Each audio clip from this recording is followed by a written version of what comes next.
कि वो अपनी पार्टी का और पार्टी के कार्यकर्ता, चुने हुए लोग, जो भी इनके सहयोगी साथी हैं, इस बड़ी लड़ाई में समाजवादियों का साथ दे रहे हैं और देने जा रहे हैं। इसके लिए मैं इनका विशेष आभार प्रकट करता हूं। और ये सामान्य परिस्थितियों में चुनाव नहीं हो रहा है, पूरे देश और दुनिया की नजर है इस चुनाव में। मैं जब दिल्ली गया था, अरविंद केजरीवाल जी मुख्यमंत्री दिल्ली, उनके समर्थन में जो बड़ी रैली थी, उसमें जब मैं गया था तो यही मैंने कहा था कि दुनिया में भारत की बदनामी हुई है। भारत के बारे में चर्चा हो रही है कि चुने हुए लोग और किसी स्टेट के हेड के साथ ऐसा व्यवहार हो रहा हो। जो इंस्टीट्यूशंस हैं, जिन इंस्टीट्यूशन से न्याय मिलना चाहिए, उन इंस्टीट्यूशंस में भी भारतीय जनता पार्टी हस्तक्षेप कर रही है। ये तो हम लोगों ने एक प्रधानी के चुनाव में देखते थे, प्रधान स्तर पे देखते थे, लेकिन मुख्यमंत्री किसी स्टेट के चुने गए हों, उनके साथ ऐसा व्यवहार, झूठे मुकदमे लगा करके उन्हें जेल भेज दिया जाए। इसी तरह झारखंड के मुख्यमंत्री, उन्हें जेल भेज दिया। और कौन नहीं जानता कि उन्हीं इंस्टीट्यूशन, उन्हीं संस्थाओं के सहारे अपनी सरकार बनवा ली महाराष्ट्र में, या उन्हीं संस्थाओं से डरा करके वसूली कर ली, या उन्हीं संस्थाओं को से डरा करके, और अब तो पुलिस को आगे कर करके लोगों को अपनी पार्टी में शामिल कर रहे हैं। कई साथी जो भारतीय जनता पार्टी में गए हैं, उन्होंने कहा कि हम शरीर से तो जा रहे हैं, लेकिन हम आत्मा से और अंदर से आपके साथ हैं। तो सोचिए, ऐसे डर के और डरा के लोगों को अपने दल में शामिल कर रहे हैं। तो इसलिए लोकतंत्र को बचाने के लिए, संविधान को बचाने के लिए, और हमारे भारत की जो पहचान दुनिया में है, उसको बचाने के लिए इस लड़ाई में आप पार्टी का जो सहयोग और मदद मिल रही है, उसके लिए मैं संजय सिंह जी का बहुत बहुत धन्यवाद, आभार प्रकट करता हूं। इन्हें भी बहुत परेशानी और कष्ट का सामना करना पड़ा। इन पे भी झूठे मुकदमे लाद करके इन्हें भी परेशानी में डाल दिया। और जो परेशानी में जाता है लोकतंत्र में, जनता उसे कभी न कभी सम्मान देती है। और हमें उम्मीद है कि जो जनता देख रही है, वो जो ऐसे काम करने वालों के खिलाफ मतदान इस बार होने जा रहा है, करेगी जनता। मैं संजय सिंह जी से कहूंगा कि अपनी बात रखें। मैं पहले तो बहुत आभार व्यक्त करता हूं समाजवादी पार्टी के राष्ट्रीय अध्यक्ष माननीय अखिलेश यादव जी का, कि ऐसे संकट की घड़ी में जब हमारी पार्टी के मुखिया को जेल में डाल दिया गया है, दिल्ली के 2 करोड़ लोगों के द्वारा निर्वाचित, 3 बार प्रचंड बहुमत से निर्वाचित मुख्यमंत्री को जेल में डाल दिया गया है। समाजवादी पार्टी के मुखिया हमारे समर्थन में दिल्ली पहुंचे, रैली को संबोधित किया। आज भी उन्होंने भाभी जी से बातचीत करके उनसे हालचाल पूछा, सुनीता भाभी से। तो मैं इसके लिए विशेष रूप से आभार व्यक्त करता हूं आपका।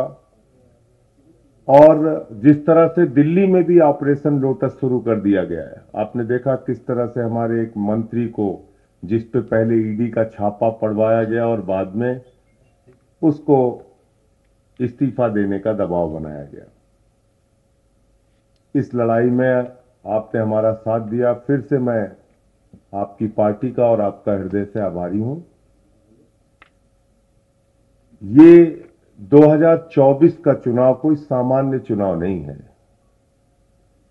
ये भारत के लोकतंत्र को बचाने का चुनाव है, बाबा साहब के संविधान को बचाने का चुनाव है, और समाज के वंचित, पिछड़े, शोषित लोगों के अधिकार जो छीने जा रहे हैं, देश के नौजवानों को बेरोजगारी के दलदल में जो धकेला जा रहा है, हिंदुस्तान को जो महंगाई की चपेट में लिया जा रहा है, उससे बचाने का चुनाव है। ये 24 का चुनाव कोई सामान्य चुनाव नहीं है।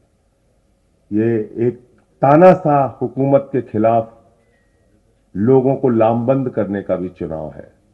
और मैं सिर्फ इतना कहना चाह रहा हूं कि इंडिया गठबंधन 2024 का चुनाव जीतेगा और समाजवादी पार्टी के जितने भी आज जो बातचीत हुई आपसे, अखिलेश जी से, अध्यक्ष जी से, जहां जहां समाजवादी पार्टी के कैंडिडेट उत्तर प्रदेश में हैं, हम यूपी का चुनाव नहीं लड़ रहे हैं, हमारा एक एक कार्यकर्ता, जहां हमारे निर्वाचित प्रतिनिधि हैं, सभासद हैं, चेयरमैन हैं, वो सारे लोग और एक एक कार्यकर्ता समाजवादी पार्टी के कैंडिडेट को जिताने के लिए काम करेगा, क्योंकि ये बड़ी लड़ाई है, लोकतंत्र को बचाने की लड़ाई है, तानाशाही को खत्म करने की लड़ाई है।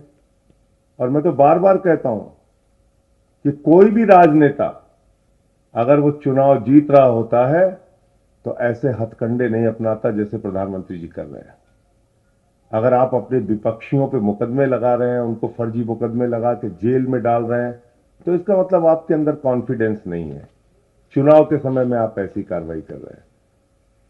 तो फिर से एक बार मैं दोहरा रहा हूं, कोई कंडीशन नहीं है, कोई सीट की मांग नहीं है, कहीं कुछ नहीं है। लोकतंत्र को बचाने के लिए, तानाशाही को खत्म करने के लिए, भारत के संविधान की रक्षा के लिए हम लोग इस लड़ाई में साथ हैं और पूरे यूपी में जहां जहां समाजवादी पार्टी के कैंडिडेट होंगे, इंडिया गठबंधन के कैंडिडेट होंगे, हम उनके लिए काम करेंगे। बहुत बहुत धन्यवाद। अभी उनके जो यूपी के लीडरशिप है, उनसे हमारी बातचीत कोई हुई नहीं है। जब उनसे बातचीत होगी तो उसकी भी आधिकारिक घोषणा करेंगे। आज जो नहीं, हमने ये कहा कि इंडिया गठबंधन के कैंडिडेट्स को हम लोग पूरा सपोर्ट करेंगे, लेकिन कैसे करेंगे, क्या हम अभियान में कैसी भूमिका निभाएंगे, अभी यूपी की जो कांग्रेस की लीडरशिप है, जो यहाँ के चुनाव के संचालन को देख रही है, उनसे बातचीत नहीं हुई है। जैसे बातचीत होगी उसकी रूपरेखा तैयार करके जहां कांग्रेस के कैंडिडेट भी लड़ रहे हैं उनके लिए काम करेंगे।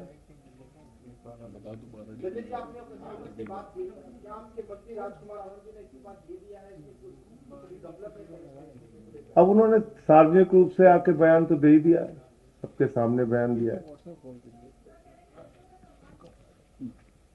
अब जिस दिन ईडी के छापे उनके यहां पड़े थे, उस दिन क्या बोला था वो भी देख लीजिए। और जब बाबा साहब के संविधान दिवस पे उन्होंने मुख्यमंत्री जी को बुलाया था अपने कार्यक्रम में, उस दिन उन्होंने क्या बोला था मुख्यमंत्री जी के बारे में और कितना सम्मान दलितों का अरविंद केजरीवाल जी कर रहे हैं, वो सारे वीडियो निकाल के देख लीजिए। आधिकारिक जो बयान था उस समय ईडी का, वो देखिए आप, सब कुछ साक्ष्य मौजूद है।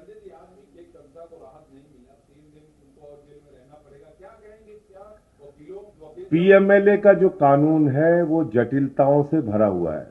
उसमें ऐसे अमेंडमेंट्स हो गए 2018 में जिसमें बेल मिलना मुश्किल होता है।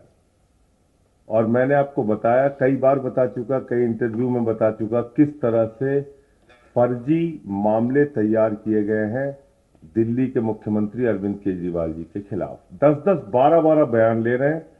10 बयान में कुछ नहीं बोल रहा आदमी, जैसे उसको अरेस्ट करते हैं, उससे गवाही लेते हैं और फिर उसकी बेल हो जाती है। ये क्या है? सामान्य व्यक्ति भी समझ सकता है।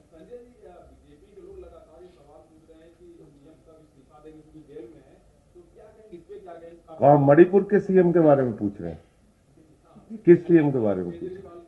नहीं, मणिपुर के सीएम को इस्तीफा देना चाहिए। 1 साल से जहां पे हिंसा हो रही है, एक कारगिल के फौजी की पत्नी को निवस्त करके घुमाया गया, जिस राज्य के अंदर कत्लेआम हो रहा है, वहां के मुख्यमंत्री का इस्तीफा नहीं मांगते। जिस अजय मिश्रा टेनी के बेटे ने 4 किसान अन्नदाताओं को कुचल के मार दिया, वो देश के गृह राज्य मंत्री हैं, उनका इस्तीफा नहीं मांगते। अरविंद केजरीवाल का इस्तीफा चाहिए, जो बिजली, पानी, शिक्षा, स्वास्थ्य पे अनुकरणीय काम कर रहे हैं। तो कम से कम नैतिकता भारतीय जनता पार्टी से नहीं सीखनी है। मैं तो कहता हूं कि ये मोदी की गारंटी है, एक एक भ्रष्टाचारी को नहीं छोड़ूंगा, इस बात की गारंटी है। पूरब से लेकर पश्चिम तक, उत्तर से लेकर दक्षिण तक हर भ्रष्टाचारी को बीजेपी में शामिल करूंगा, इस बात की गारंटी है। अजीत पवार ले लीजिए, नारायण राणे ले लीजिए, छगन भुजबल ले लीजिए, जनार्दन रेड्डी ले लीजिए, किसकी बात, हसन मुशर्रफ ले लीजिए, हेमंत विश्व शर्मा ले लीजिए, शुभेंदु अधिकारी ले लीजिए, मुकुल राय ले लीजिए, कितने नाम गिनाए। चुन चुन के देश के बड़े बड़े भ्रष्टाचारियों को अपनी पार्टी में शामिल कर रहे हैं और वो भ्रष्टाचार के खिलाफ बोलते हैं। तो इसलिए ये दोहरा मापदंड है।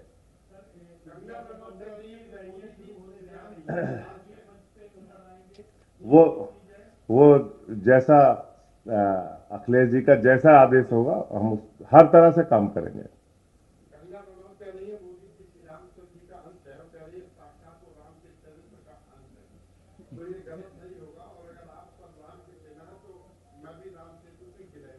किसके लिए कह रही हैं कि अब देखिए जब इंसान अपने आप को भगवान से तुलना करने लगे तो वो अहंकार की पराकाष्ठा होती है। प्रभु श्री राम मर्यादा के प्रतीक हैं। प्रभु श्री राम हिंदुस्तान के करोड़ों लोगों के आदर्श हैं। उनसे किसी की तुलना करना, मैं समझता हूं कि ये प्रभु श्री राम का अपमान है और ऐसा अगर उन्होंने किया है तो लोग उनका जवाब देंगे।